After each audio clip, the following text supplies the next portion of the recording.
नमस्कार, hi, hello, welcome to ask in detail our famous YouTube channel enriching knowledge. आजच्या व्हिडिओमध्ये आपण बघणार आहोत MySQL डेटाबेस हँडल कसा करायचा आहे. MySQL डेटाबेस हँडल करणं ग्राफिकली किंवा कुठल्याही सॉफ्टवेअर वापरून हँडल करणं सोपं आहे. त्याचप्रमाणे महत्त्वाचं असं आहे की MySQL डेटाबेस कमांड लाईन प्रॉम्प्टवरून कसा हँडल करणार, कारण हा बेसिक भाग आहे. हे व्हेरी इम्पॉर्टंट बेसिक नॉलेज. तर चला सुरुवात करूयात कमांड लाईन प्रॉम्प्ट ओपन करण्यापासून. सगळ्यात पहिल्यांदा तुम्हाला क्लिक करायचं आहे स्टार्ट बटनवर क्लिक करा किंवा कीबोर्डवरील विंडोज बटन दाबल्यानंतर तुमच्या समोर ऑटोमॅटिकली एक टेक्स्ट बॉक्स असेल. त्या टेक्स्ट बॉक्समध्ये तुम्हाला टाईप करायचं आहे CMD आणि एंटरचं बटन क्लिक करायचं आहे. एंटरचं बटन हिट करायचं आहे. एंटरचं बटन हिट केल्यानंतर तुमच्या समोर डॉस screen black and white CMD prompt दिसेल. सगळ्यात पहिल्यांदा नीट समजून घ्या, इथे ऑटोमॅटिकली एक ॲड्रेस असतो. ह्या ॲड्रेसमधून तुम्हाला आता जिथे तुम्ही MySQL इन्स्टॉल केलेला आहे त्या ॲड्रेसवर जायचं आहे. त्यासाठी तुम्हाला बेसिक डॉस कमांड्स माहिती असणं आवश्यक आहे, जसं की CD/ त्यानंतर CD स्लॅश ही कशासाठी, तर डायरेक्ट तुम्ही C ड्राईव्हवर किंवा जिथे ज्या ड्राईव्हवर तुम्ही आहात, जसं आता इथे बघू शकता तुम्ही C ड्राईव्हवर आहात तर C ड्राईव्हवर डायरेक्ट जाऊ शकता. CD कशासाठी आहे तर चेंज डिरेक्टरी ही कमांड आहे. चला तर बघूयात आपण काय करतोय. सगळ्यात पहिल्यांदा तुम्हाला क्लिक करायचं आहे CD/ म्हणजे तुम्ही डायरेक्ट C ड्राईव्हवर याल. त्यानंतर तुम्हाला क्लिक करायचे CD स्पेस देऊन प्रोग्राम फाइल्स जिथे तुम्ही इन्स्टॉल केलेला आहे MySQL. त्यानंतर पुन्हा एकदा CD MySQL आणि एंटर करा. त्यानंतर पुन्हा एकदा चेंज डिरेक्टरी MySQL आणि सर्व्हर 8.0 एंटर बटन. आता तुम्ही ह्या डिरेक्टरीमध्ये आलेला आहात आणि इथे तुम्हाला ह्यामध्ये बिन फोल्डरमध्ये जायचं. बिन फोल्डरमध्ये गेल्यानंतर काय टाकायचे महत्त्वाचं समजून घ्या. इथे जे चाललंय तेच महत्त्वाचं आहे. आता सगळ्यात पहिल्यांदा बघा, इथे तुम्ही काय कमांड टाकली तर MySQL बिन फोल्डरमध्ये, ठीक आहे, MySQL -U म्हणजे युजर आणि -P म्हणजे पासवर्ड, ठीक आहे. -Pच्या नंतर जेव्हा तुम्ही इथे जेव्हा एंटर बटन दाबता शेवटी, तर त्यानंतर तुमच्या समोर एक ऑप्शन येईल. नीट बघा इथे काय येतं ऑप्शन, एंटर पासवर्ड. आता पासवर्ड कोणता, तर ज्या वेळेस तुम्ही इन्स्टॉल करताना जो पासवर्ड तुम्ही ठेवलेला आहे MySQLचा तोच पासवर्ड इथे तुम्हाला टाकायचा आहे. त्यानंतर तुम्ही MySQL मध्ये एंटर होता. नीट बघा, पासवर्ड आपण एंटर करत आहोत. पासवर्ड एंटर केल्यानंतर वेलकम टू MySQL. आणि आता इथे आपल्याला सुरुवात करायची आहे डेटाबेस बघण्यापासून. सगळ्यात पहिली कमांड आहे शो डेटाबेसेस, ठीक आहे. इथे एरर काय येतोय तर अतिशय सिंपल काम आहे. शो, इथे स्पेलिंग चुकलंय आपल्याला, शो डेटाबेसेस सेमीकोलन, ठीक आहे. आता करेक्ट स्पेलिंग आहे.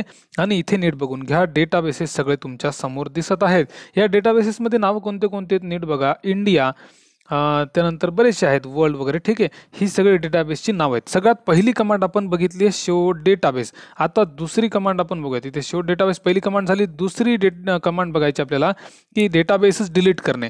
त्यासाठी आहे ड्रॉप डेटाबेस. त्या डेटाबेसचं नाव आपण घेतोय इंडिया सेमीकोलन एंटर. इथे पुन्हा एकदा स्पेलिंग चुकले. डेटाबेसचं नीट बघा, ड्रॉप डेटाबेस BASE इंडिया. कीबोर्डचे बटनचा थोडासा प्रॉब्लेम आहे. Semicolon query. Okay. Show databases नीट बघा, इथे इंडिया नावाचा डेटाबेस डिलीट झालाय. जो पहिल्यांदा होता आपण इथे ड्रॉप डेटाबेस केलंय आणि आता इथे इंडिया दिसत नाहीये. तर ह्या झाल्या दोन कमांड. हळूहळू आपण एक कमांड बघत आहोत. पुढची कमांड आपल्याला बघायची, पुन्हा एकदा तोच डेटाबेस तयार करायचा आहे. क्रिएट डेटाबेस BASE आणि डेटाबेसचं नाव पुन्हा एकदा आपण घेत आहोत इंडिया सेमीकोलन शो डेटाबेसेस. नीट बघा, डेटाबेस तयार झालेला आहे. आता ह्या डेटाबेसमध्ये काही आहे का, तर ह्या डेटाबेसमध्ये अजून काही तयार नाही आहे. इथे बघू शकता, पुन्हा एकदा आपण बघत आहोत शो टेबल्स. यामध्ये कुठलाही टेबल नसणार आहे कारण डेटाबेसमध्ये टेबलच नाही आहे.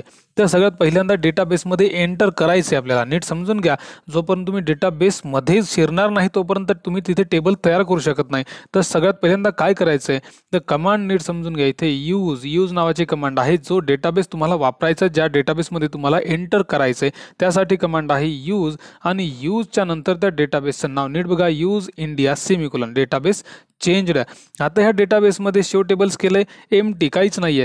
टेबल तयार करण्यासाठी कमांड आहे क्रिएट टेबल. आता बघा, आपल्या डेटाबेसचं नाव आहे इंडिया. ह्या डेटाबेसमध्ये आपण टेबल घेत आहोत, स्टेट नावाचा एक टेबल तयार केलेला आहे. Create table state. इंडिया ही कंट्री आहे, त्यातले टेबल आपण स्टेट नावाने घेत आहोत. तुम्ही कोणत्या नावाने घेऊ शकता, काय अडचण नाही. नीट बघा, क्रिएट टेबल स्टेट, ठीक आहे. आता इथे महत्त्वाची गोष्ट आहे, हे जे काही तुमच्या समोर चाललंय ते समजून घ्या नीट. टेबल तयार करणं हे काही एकदम सोपं नाही. नुसतं टेबल घेतलं, नाव टाकलं नाही. त्या टेबलमध्ये कॉलम कोणते? तर सगळ्यात पहिला कॉलम आपण घेतला, नीट बघा इथे आय डी नेहमी नंबर असतात, त्यामुळे इंटिजर डेटा टाईप घेतलेले आहे.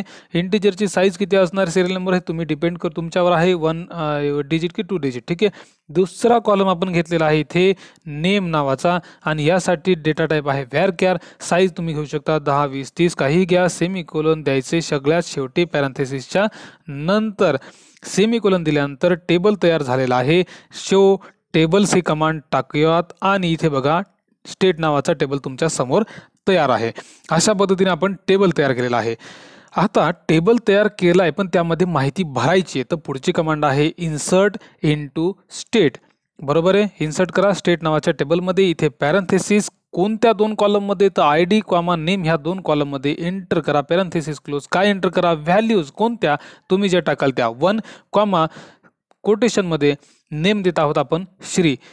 Parenthesis close semicolon. आता हा डेटा इथे इन्सर्ट झालाय का हे बघण्यासाठी काय, तर हे बघायचंय ती कमांड कोणती नीट बघा. Select star from state. Star म्हणजे टेबलमध्ये जे असेल ते पूर्ण दिसेल, आणि टेबलमध्ये काय आहे ते इथे स्क्रीनवर नीट बघा.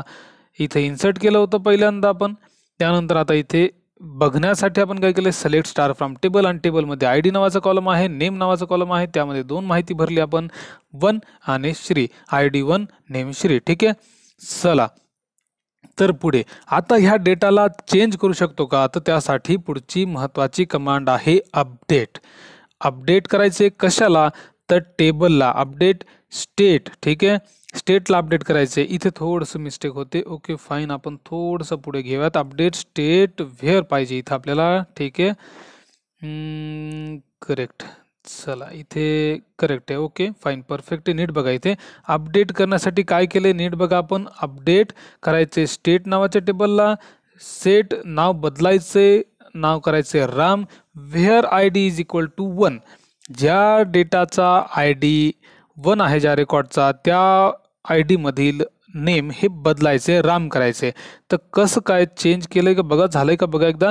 Select star from table. As you can C on the screen. इथे पहिल्या ह्याच्यात होतं श्री, आता झालेलं आहे राम.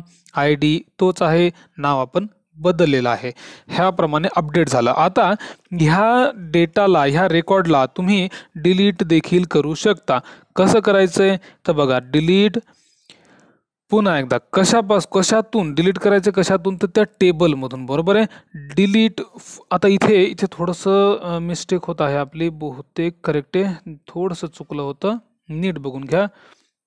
इथे चूक काय झाली होती पहिल्या ह्याच्यात, इथे आता व्यवस्थित टाकलेली आहे ह्या इथे. ठीक आहे. नीट बघून घ्या. डिलीट फ्रॉम राहिलं होतं. Delete from state where ID is equal to 1. ठीक आहे. ज्या रेकॉर्डचा आयडी 1 आहे तो रेकॉर्ड पूर्णपणे स्टेट नावाच्या टेबलमधून डिलीट व्हायला पाहिजे, अशी आपली कमांड आहे. तर नीट चेक करूया. Star select star from table state semicolon empty set record finish deleted. ठीक आहे. आता सगळ्यात पुढची महत्त्वाची कमांड आहे टेबल. पुन्हा एकदा टेबल तर आहेच आहे, शो टेबल स्टेट नावाचा टेबल अजून आहे, जसा आहे तसाच आहे. ठीक आहे. यात काही बदल नाही. आपल्याला नाव बदलायचं आहे. ओके, नाव बदलण्यासाठी रिनेम कमांड नाहीये, रिनेम नाहीये. ठीक आहे. आता इथे बघा, टेबलचं नाव बदलण्यासाठी अल्टर टेबल, त्याच्यानंतर स्टेट हा टेबल आहे, त्याचं नाव बदलून रिनेम. काय करायचंय तर रिनेम टू, जे नवीन टाकलं आपण राज्य, सेमीकोलन. कसं, पुन्हा एकदा चेक करा. Show tables. Yes, as you can C on the screen, आपण स्टेट नावाच्या टेबलचं नाव आता बदललेलं आहे आणि राज्य केलेलं आहे. कमांड लीट लक्षात घ्या. Alter table state rename to rajya. आता टेबलच डिलीट करायचं आहे, तर ड्रॉप टेबल ज्याचं नाव आहे राज्य semicolon query. Okay. Show tables. नीट बघा, टेबल नाहीये, एम्प्टी सेट. आता पुन्हा एकदा आपण मूळ ह्याच्यावर आलेलो आहोत. इथे आता शो डेटाबेसेस बघायचंय. डेटाबेसेसमध्ये इंडिया आहे आणि शेवटी इंडिया ह्या डेटाबेसला सुद्धा आपण डिलीट करू शकतो. ड्रॉप इंडिया सेमीकोलन डेटाबेस निघून जाईल. ठीक आहे. नीट बघा, इंडिया नावाचा टेबल आता तुम्हाला दिसणार नाही शो डेटाबेसेसमध्ये, ॲज यू कॅन सी. तर ह्या पद्धतीने तुम्ही डेटाबेस हँडल करू शकता MySQLचा कमांड लाईन प्रॉम्प्ट वापरून व्हेरी इझिली. व्हिडिओ आवडला असल्यास नक्की लाईक करा, शेअर करा, सबस्क्राईब करा आणि बेल बटन दाबायला विसरू नका. Thanks for watching. Bye for now.